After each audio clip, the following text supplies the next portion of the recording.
Allô tout le monde, cette semaine à Audrey dans l'entrée, c'est sous la pluie qu'on se retrouve devant les bureaux de la LNI en compagnie du comédien, animateur, auteur et directeur artistique de la Ligue nationale d'improvisation. Et devinez de quoi on va parler? Hein? De tarte aux pommes! Exactement! Ouais.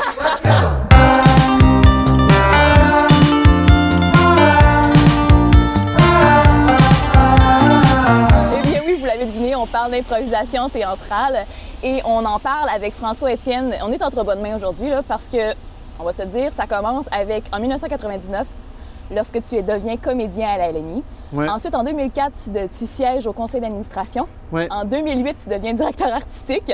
Mais d'où te vient cette addiction de cette forme théâtrale? Eh mon Dieu, ça a commencé jeune. En fait, la première rencontre, c'est comme spectateur, même téléspectateur. J'ai vu la soirée de l'impro à Radio-Québec à l'époque, avant que ça s'appelle Télé-Québec, dans les premières diffusions. Puis j'ai eu un coup de foudre immense pour ce jeu-là, ce spectacle-là. Et on a commencé rapidement des chums à l'école à en faire, le midi, à essayer d'en faire. Puis on a... OK. Mais il n'y en avait pas du tout à ton école ou c'est... Ah non, ça n'existait pas. Ça là. n'existait pas du tout, là. Donc tu as initié ça à ton école en plus, mais tu sais. Oui, c'est ça.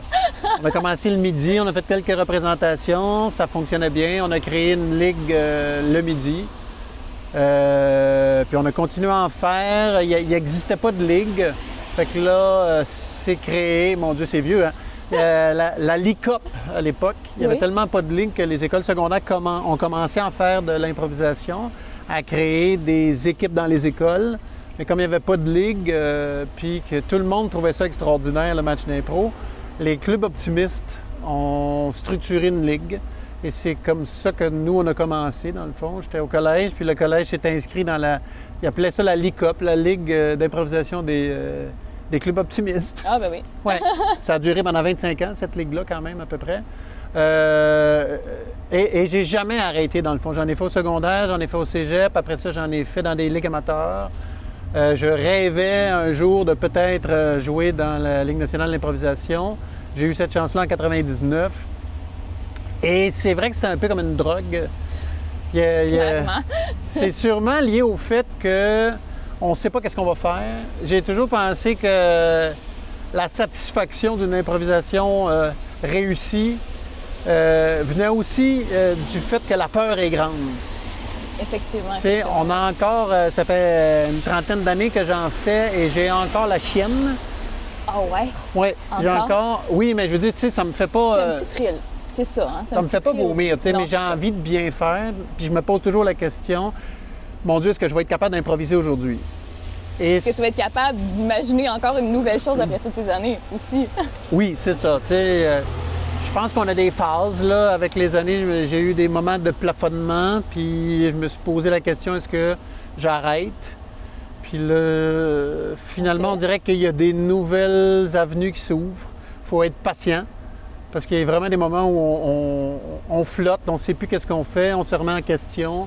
Puis j'ai l'impression qu'il faut persévérer parce que je pense que les improvisateurs, on devient plus intéressants à ce moment-là. C'est-à-dire que quand on accepte que les flottements sont possibles, on dirait que là, il y a des nouvelles pistes qui s'ouvrent à nous, puis là, on est capable de faire de nouvelles choses.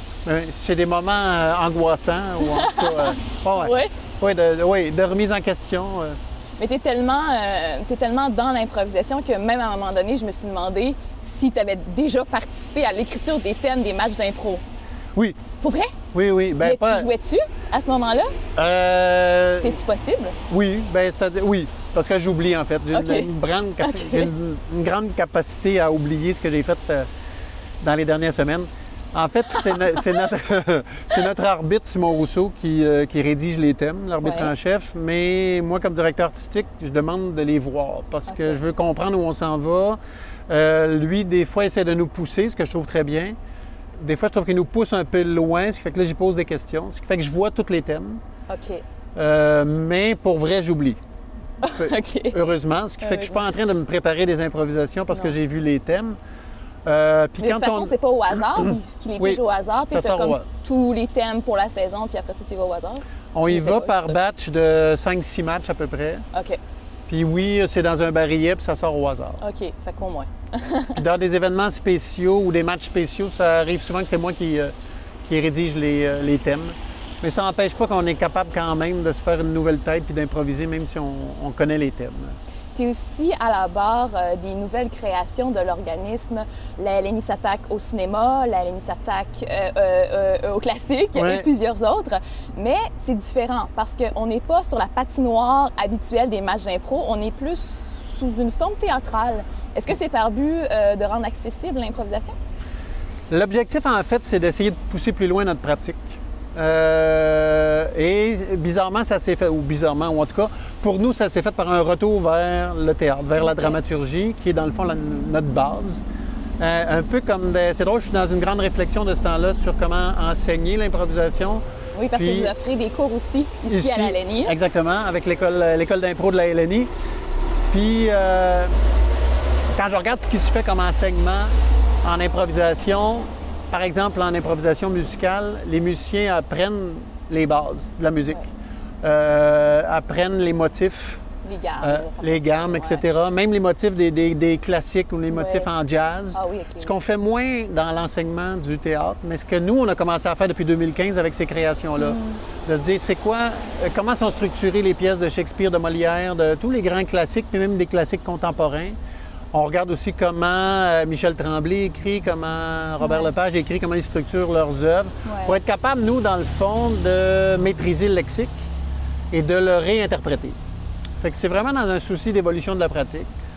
Je pense qu'il y a là une clé pour aller plus loin. Quand je regarde ce qu'on fait en match, je trouve que quand on plafonne, souvent, c'est parce qu'il y a une moins bonne maîtrise des bases. C'est souvent là qu'il faut retourner. Ça aide, oui. Pour aller plus loin, il faut être capable de bien maîtriser le lexique.